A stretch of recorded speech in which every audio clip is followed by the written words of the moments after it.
Toyota has a history of surprising its customers. They continue to lead the industry in terms of innovation and capacity to inspire people. Their most recent action, the trademark application for the laned hopper, is a continuation of their history of daring ventures. Is it an evolution of their SUV lineage? Questions are instantly raised. Maybe it's a bold move toward electric mobility.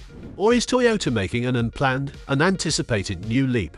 The initial rumors regarding the laned hopper trademark started to circulate on the Laned Cruiser forum, a thriving community of fans and insiders. It didn't take long for word of it to spread throughout the world's automotive industry. The file is more than simply a name. It's a signpost for Toyota's future. Given the wide range of automobiles Toyota has introduced throughout the years, it suggests several directions the company might go. So which direction are they traveling in with the laned hopper? To debunk this intriguing trend, let's get into the specifics, rumors, and potential signals. To solve the riddle surrounding the laned hopper, we must examine the 2024 Laned Cruiser presentation. There are three separate car outlines that briefly show at 1838. On the left, there is a vehicle that is best characterized as a compact Land Cruiser. This vehicle is a short wheelbase SUV. Given Toyota's track record with the two-door, short wheelbase Land Cruiser Prado, it is not out of the question that this could be a hint at a future FJ Cruiser replacement. You can't help but think of the FJ due to the toughness and distinctive look. Large crossover. The silhouette to the right makes a larger vehicle, possibly a three-row crossover, appear. One is reminded of Toyota's BZ4X concept by its cutting-edge styling completely without a standard grille and thrilling vibe. This might be a step taken by Toyota to increase the market share of electric vehicles. Off-road electric bike. In the middle might be where the true surprise is. This shape looks like it was developed for the moniker Laned Hopper since it resembles an off-road electric bike. Could this be Toyota's solution to sustainable local transportation? The nature of this recent discovery is the main query going around in the minds of auto aficionados. Is it a completely new car, or just a new trim level? A closer examination is necessary to understand laned hopper's genuine purpose. We discover an unexpected combination of descriptions when we examine the trademark application. The trademark, which is categorized as Class 12 vehicles, provides information on a wide range of products. It includes brake systems, AC and DC motors, whole autos and their component parts, even motorcycle and bicycle parts, as well as the related accessories. It also includes power machinery equipment for laned vehicles. A further curveball was thrown by Toyota with the Tazuna trademark, as if the laned hopper wasn't intriguing enough already. A name in Japanese that means bridle is more ambiguous than it is clear. Is it a piece of equipment, a car, or some other novel idea? The answer to this puzzle will come with time. The name laned hopper, intriguing as it is, has sparked a number of rumors. Some imagine a small cruiser or laned cruiser sport, while others think laned hopper is a little too small to be an aggressive off-road vehicle. Its small size and agility are highlighted with an illustration that compares it to a grasshopper. This reminds us of the Bronco Sport in some ways, which is evidence of Toyota's propensity for peak curiosity. The tire mounted on the back stands out visibly as a distinctive feature. It is a timeless design cue from earlier times. Sadly, this cherished feature is not available on the contemporary J200 model Land Cruiser, which has many fans longing for its return. Was this beloved design capable of being revived by the laned hopper? Even though the laned hopper is still enticing, there is growing interest in electric mobility options for the automobile industry that shouldn't be overlooked. Form and functionality of the laned hopper point to a potential entry into the world of electric mobility. Its relatively small wheels, a feature that might affect its off-road capabilities, raise a whiff of doubt nevertheless. Toyota's deeper entry into the e-bike and e-mobility space has been eagerly anticipated by enthusiasts, and the laned hopper may just be the spark that ignites this long overdue jump. The automobile industry is always changing. Toyota stands out in the midst of these developments, setting the bar higher. The laned hopper.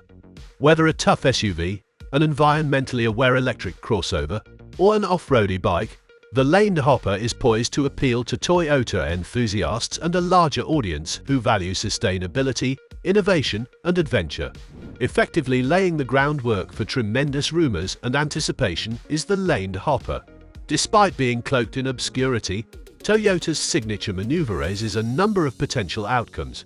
One thing is still evident while the entire world waits with bated breath. Toyota is poised to completely alter the automotive environment.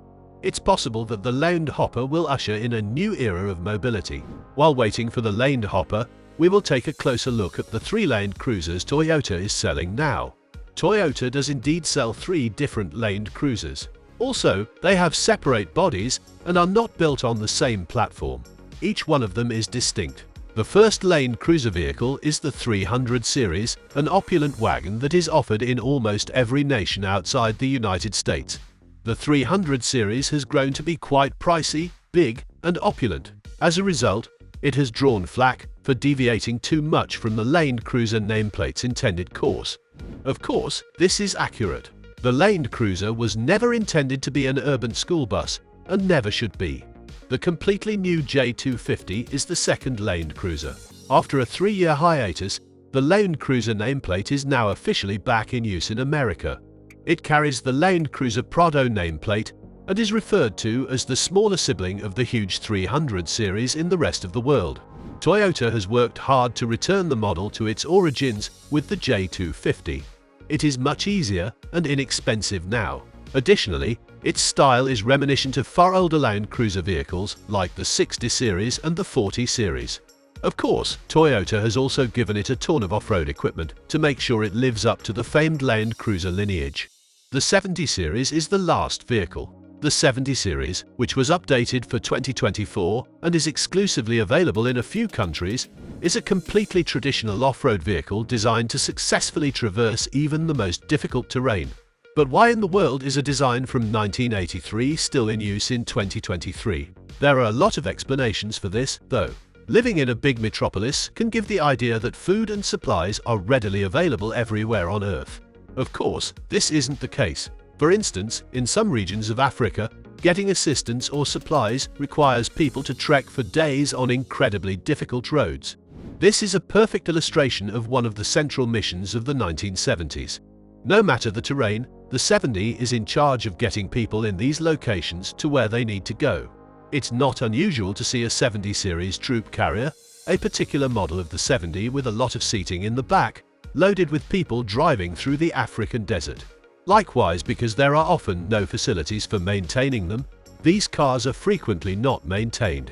So they must deal with neglect in addition to harsh terrain. Commercial usage is the second reason that 70 is unquestionably required. The mining industry in Australia, where vehicles must be able to transport huge loads through challenging terrain, enjoys enormous popularity. The 70 is additionally frequently used by the UN as off-road ambulances or troop transporters.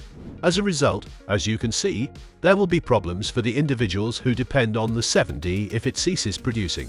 The same is true of the stringent pollution standards that apply to electric drive trains. How is a person going to travel across Africa in an EV if Toyota is compelled to make the Land Cruiser electric? And that ends today's episode. If you've watched up to this point, thank you so much. For more videos about EVs, Toyota, Tesla, Ford, and the most recent auto news, please consider subscribing to Tech Addicts.